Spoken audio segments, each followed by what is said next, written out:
ধরো এটা তখন বকশিস। বকশিস স্যার? আরে বাইসে এটা না, আপনি যে কি বলে ধন্যবাদ দিব স্যার। এক কাপ কফি নিয়ে আসো যাও। Good morning. জানো তো রাস্তা জ্যাম থাকে। আমার ঘরে বউ লাগি যে সবসময় তোমার সাথে সাথে থাকবো? সকালে ব্রাঞ্চে আসার পরে তোমাকে না দেখলেও তো আমি অস্থির হয়ে যাই। তোমার জন্য একটা গিফট আছে, ডায়মন্ডের নেকলেস। তোমার কাছে টাকা বেশি থাকলে কি তোমাকে চুলকায়? মাত্র 2.5 লাখ টাকা। তারপরেও টাকাটা নিয়ে আমাদের একটা প্ল্যানিং আছে না? আমাদের যে প্ল্যান সেটা সাকসেস হওয়ার পরেও আরো হিউজ টাকা থেকে যাবে।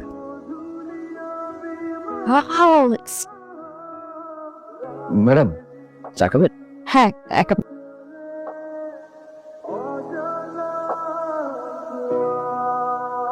স্যার কফি খাবেন না চা খাবেন? প্রত্যেকদিন আমি কি খাই? যাও গিয়ে একটা কফি নিয়ে আসো। আনতেছি। ভাই আপনার কতবার ফোন দিতেছি, ফোন ধরতেছেন না কেন? কেন এত অস্থির হচ্ছেন আপনি? কত বড় একটা অ্যামাউন্ট, অস্থির হবো না? আপনার উপর যতটুকু প্রেশার আছে ততটুকু প্রেশার আমারও আছে। আপনি সময় মতো টাকাটা পৌঁছে যাবে। আপনি বারবার এভাবে আমাকে ফোন দিন না প্লিজ।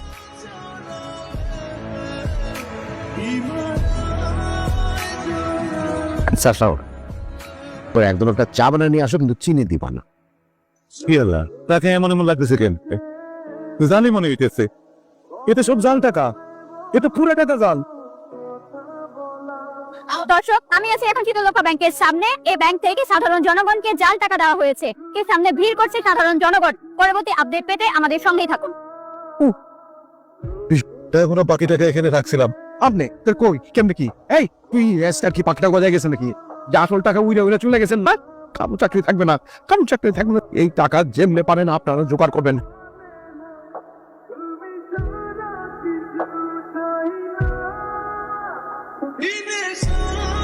পেয়েছে শীতলক্ষা ব্যাংকের 70 কোটি টাকা রাতারাতি জাল হয়েছে। আপনি যেটা জানেন সেটা তো আমিও জানি। আমরা তো জিম্বু পড়ি না যে সাথে সাথে আনসার করতে পারবো। আমি ডিবি অফিসার নিজা। ও আচ্ছা, বসুন বসুন। কেমন আছেন সালাম সাহেব? জি ভালো, আলহামদুলিল্লাহ। না না বাবা, আপনি ভালো থাকতে পারেন না। 70 কোটি টাকা আপনি ম্যানেজার থাকা অবস্থায় এবার আপনি বলছেন আপনি ভালো আছেন। আপনাদের ঝামেলার কারণে আমি মহাঝামেলায় পড়ে গেলাম। আপনি পারেন আমাকে মুক্ত করতে? প্লিজ সালাম ভাই, আমাকে একটু হেল্প করে। আর নিশ্চয়ই নিশ্চয়ই। হ্যালো। বউ তুমি নাস্তা তৈরি করো। Case almost 50% solve. বিসমিল্লাহ বলে এবার শুরু করে। কিভাবে কি হইল?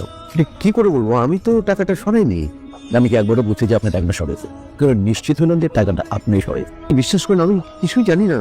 বইটা কি পাওয়া গেল? সত্যটা কর না, কি করছে? আমরা তো মানুষ, মুখ ব্যবসা থাকবোই। আমি ঊর্ধ্বতন কর্তৃপক্ষের কাছে আপনার জন্য রিকোয়েস্ট, কতগুলো টাকা আপনি কেমনি কি করলেন? আমি এটা কোনো কিছুই জানি না। মিস্টার সালাম, আমি আপনার 5 মিনিট সময় দিলাম। স্যার আসলে অপরাধিত তুমি। আমি তো খামোখা ম্যানেজার সাহেবকে খোঁজাচ্ছি। এতগুলো টাকা কি করলে? টাকা কোথায়? আল্লাহর কসম স্যার, আমি কিছু জানি না স্যার।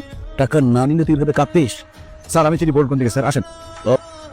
এই ভোটে দিতে কি আছে? মিস্টার জামান, উনি কোথায়? উনি একটু নামাজ পড়তে গেছেন। ধার্মিক মানুষ, নামাজ তো সবসময় পড়তে দেখি না। নামাজ নিয়ে কথা বলতে। আপনার গলার নেকলেসটা খুব সুন্দর, নিশ্চয়ই আপনার হাজবেন্ড দিয়েছে?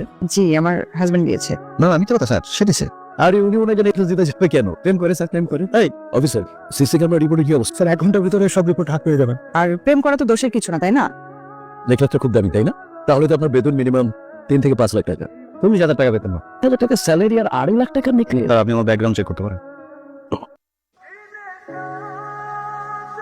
সকাল থেকে না খেয়ে আপনার জন্য ব্যাংকে বসে আছি। খাবারগুলো কি ভাবি তৈরি করছে নাকি? জি। ক্ষুধা কন্ট্রোল করতে পারি না, সাত অনুমতি দিলে একটু খাইতে পারি ভাই। না ঠিক আছে, ঠিক আছে। বিসমিল্লাহির রহমানির রহিম। চমৎকার। আমার আপনি একটু উপকার করতে হবে। ভল্টের চাবিটা আপনার কাছে থাকে তাই না? আমার কাছেই থাকে। আমি ভাত হাতে নিয়ে কইতেছি, আমি কিছু জানি না স্যার। আমার কথার সাথে লজিকের কোনো মিল নাই। ভল্টের চাবি আপনার কাছে থাকে, টাকা আপনি সরিয়েছে। একটা কথা বলি স্যার, আমার মনে হয় টাকাই যেমন স্যার ঈদ যায়, চাঁদ যায়, পূজা যায়, একটা টাকা স্যার বকশিস দেয় না। আজকে করকরা 2,000 টাকা আমার বকশিস দিচ্ছে স্যার। 1,000 টাকার বান্ডেল থেকে ভাঙ্গা আমার শ্বশুরবাড়ির সম্পত্তি পেতে টাকা আমার কাছে ছিল। আপনার অফিস টাইম তো হচ্ছে 6টা পর্যন্ত, কিন্তু আপনি রাত 9:30 বিক্রি করছিলেন। স্যার, আমার আসলে একটা লোনের পেপারস নিয়ে কাজ করছিলাম। এদিন কি করছিল? আমার দেরি হচ্ছিল, ওর আর আমার বাসা পাশাপাশি, এই জন্য আমি ওয়েট করছিলাম। স্যার আমরা চুরি নিতে চালাম। আরে এটা তো আপনি আমার কাছে স্বীকার করলেই পাবো। উল্টে টাকা সরাই আপনি 20 কোটি টাকা দিয়ে বাড়ি কিনছেন, 5 কোটি টাকা অ্যাডভান্স দিচ্ছে, এটা তো আমরা জেনে ফেলেছি। এখন কিন্তু আমি আপনার কোনো সাহায্য করতে পারবো না। পার্সন কোর্ট খবর দাও। তাদের কি পুলিশে ধরে নিয়ে যাবে? জেলখানা যাওয়ার আগে একটু মিষ্টি মুখ করে দেন স্যার। এই যে 20 কোটি টাকার বাসাটা কিনলেন, 5 কোটি টাকা অ্যাডভান্স দিলেন কোত্থেকে? আপনাকে ঘটনাটা খুলে বলছি। 1 সপ্তাহ আগে বড় ধরনের একটা লোন স্যাংশন করেছি 500 কোটি টাকার, এবং এটা পত্রিকায় নিউজ হয়েছে। ওনারা সমস্ত কিছু প্রিপেয়ার করে আমার কাছে ফাইনালি আমি সেখানে সই করেছি। মানে আসল কথাটা, আপনাকে ওই লোনের সমস্ত কাগজপত্র যে রিকোয়ারমেন্ট একদম পুরোপুরিভাবে কিন্তু মানা হয়নি। একটা পার্সেন্টেজ 10% একটা কমিশনের বিনিময়ে লোনটা অ্যাপ্রুভ করে দিয়েছি, এবং এই যে টাকাটা 10% এটা কিন্তু পুরোটা আমি পাইনি, এরা সকলেই কিছু কিছু অংশ কিন্তু আপনার কথা চুক্তি আছে, কিন্তু বিষয় হচ্ছে এই কেস আমি সলভ করতে আসিনি। কিন্তু আমার প্রশ্ন হচ্ছে এতগুলো টাকা ব্যাংক থেকে কিভাবে বের হলো? মিস্টার জামান স্যার। মানে আপনার ওয়াইফ ভাগে পেয়েছে 25 লাখ টাকা। সত্য কথা বলছি, তার প্রমাণ পাইছেন তো? আপনার শ্বশুরবাড়ির প্রপার্টির 25 লাখ টাকা আপনি আপনার পুরনো পণ্যদেরকে দিয়ে দিয়েছেন। আপনি সকালে আপনি সাইদুলকে যে 2000 টাকা দিয়েছেন, এরকম টাকা।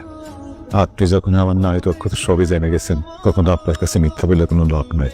ওয়ার্ল্ড অফিসার হিসেবে আমার কিছু পাওয়ার আছে, আমি টাকার এদিক সেদিক কিছু করতে পারি। পুরান ঢাকার কিছু ব্যবসায়ী আমার কাছে প্রায় দিনে আসে টাকার জন্য, ধারের মতোই আর কি, একটা কমিশনও পাই।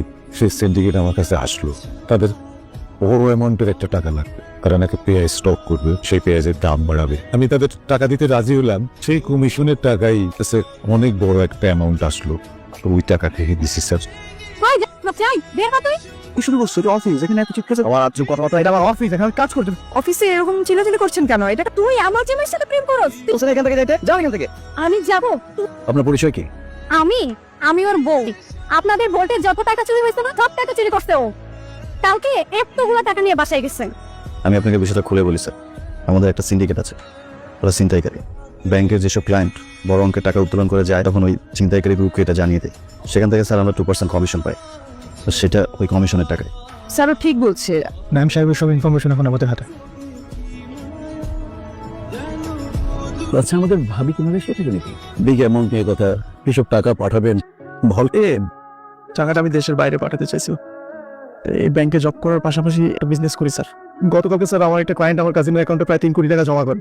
সেই টাকাটা আজকে 12টার মধ্যে স্যার হুন্ডি এজেন্টের মাধ্যমে মালয়েশিয়া পাঠিয়ে দেওয়ার কথা। চেকপোস্টে পুলিশের কাছে ধরা পড়ে। স্যার উনি যা বলছেন সত্যি স্যার। সবকিছু কেমন যেন প্যাক লেগে যাচ্ছে স্যার।